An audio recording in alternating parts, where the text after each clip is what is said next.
Dear learners, now let's start with our next module that talks briefly about what is import and what is export in a simple language.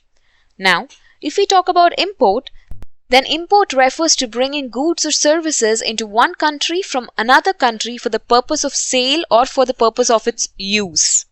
So simply, import involves buying products and services from foreign countries. For an example, imagine a toy store that is based out in the United States that sells various toys to its customers. If the toy store owner decides to buy a batch of remote-controlled cars from the manufacturer who is based in China, and if they are importing those remote-controlled cars into the United States. In this case, the toy store owner is purchasing goods from another country, that is China, and bringing them into their own country, that is United States, for resale. Hence, it is referred to as import operations. Now, if we talk about export, then export refers to sending goods or services from one country to another country for the purpose of sale or their use. Export involves selling products or services produced domestically to customers who are based in foreign countries. For an example, consider a local coffee manufacturer in Colombia that produces high-quality coffee beans. If the coffee manufacturer decides to sell the shipment of their coffee beans into a distributor based in Japan, then they are exporting their coffee to Japan. In this scenario, the coffee manufacturer is selling its domestically produced coffee beans to a buyer in another country for consumption or resale. Hence, this is referred as export operations. Dear learners, now let's jump to our next topic that talks about key definitions in international trade or international business environment. Let's take our first definition, which is buyer.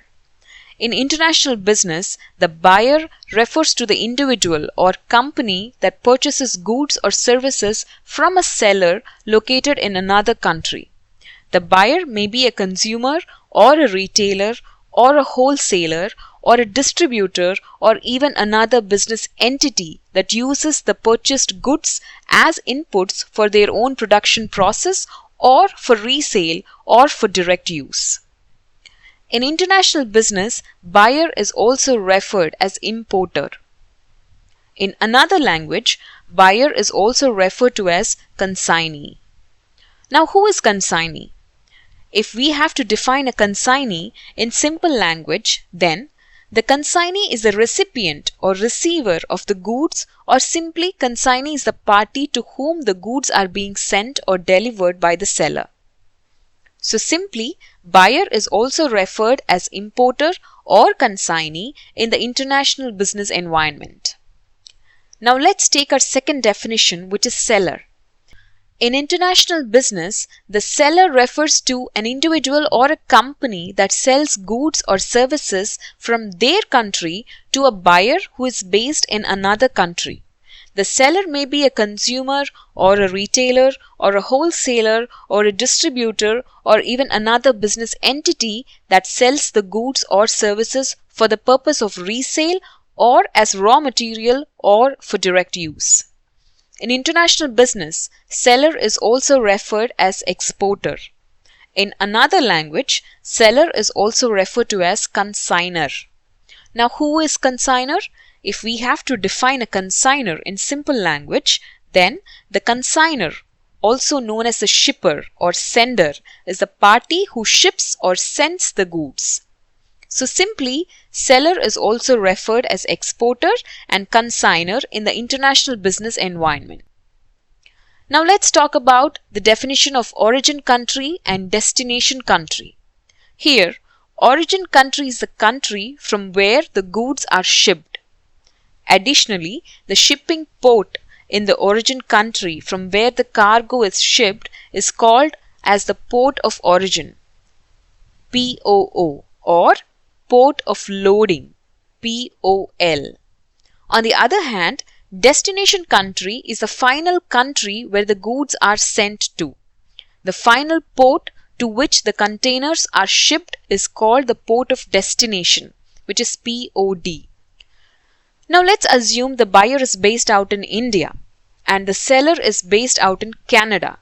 Then whenever material is moved from Canada to India, then in this case, origin country is Canada and destination country is India.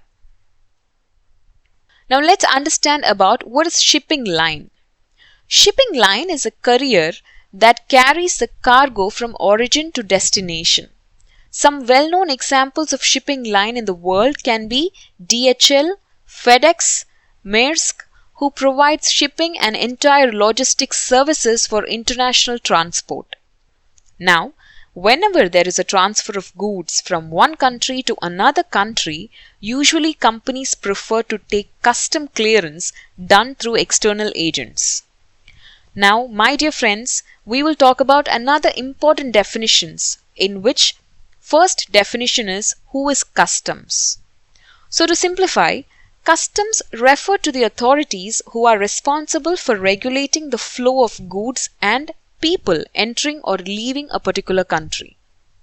So customs enforce laws and regulations that are related to trade, taxation, immigration, and national security. In simple terms, customs agencies ensure compliance with import and export laws, they collect duties and taxes, they also prevent smuggling and illegal trade activities, and hence they facilitate legitimate trade and travel. Now let's understand what is customs office. A customs office is a physical location or administrative entity where customs officials carry out their duties and responsibilities. These offices are typically located at ports of entry such as airports, seaports, and border crossings. Customs offices serve as checkpoints where goods and passengers are inspected, declared, and cleared for entry or exit from the country. Now, another important concept is customs duty. Now, let's understand what is customs duty. Customs duty, also known as import duty or tariff. It is a tax that is imposed on goods those are imported in the country or exported from a country. This tax is defined by a particular country. Customs duty is typically calculated as a percentage of the declared value of the goods or based on goods weight, quantity, or other factors. It is important to note that custom duties are as important source of revenue for governments and are used to protect domestic industries, to regulate trade, and to generate income for public services. Now let's talk about the roles and responsibilities of customs officials. We have already seen that the customs officials are responsible for enforcing customs laws and regulations at ports of entry and other designated locations. Their primary roles and responsibilities include 5 major tasks, which are: the first one is inspecting goods. Here customs officials inspect incoming and outgoing shipments to verify their contents, determine their value, and also they ensure compliance with import and export regulations. The second major responsibility of customs is collecting duties and taxes. In this task, customs officials collect customs duties, taxes, and other fees that are applicable on imported goods. They calculate the amount of tax based on the declared value of the goods and applicable tariff rates. The third major responsibility of customs is enforcing regulations. Here customs officials enforce laws and regulations related to trade, customs, immigration, and security. These regulations are developed to ensure that it prevents smuggling or it prevents illegal trade activities and monitoring entry of prohibited or restricted goods. The fourth major responsibility of customs is facilitating trade. Customs officials facilitate legitimate trade and travel by processing custom declarations, issuing permits and licenses, and providing guidance to importers, exporters, and travelers. With these support from customs authorities, trade activities of the country become more seamless and more speedy. The fifth major responsibility of customs is security screening. In this task, customs officials conduct security screenings of passengers, baggage, and cargo to prevent the entry of illegal, dangerous goods and security threats into the country. In a summary, customs, customs officers, customs duties, and customs officials play crucial role in regulating international trade, ensuring compliance with custom laws, collecting revenue, and maintaining security at borders.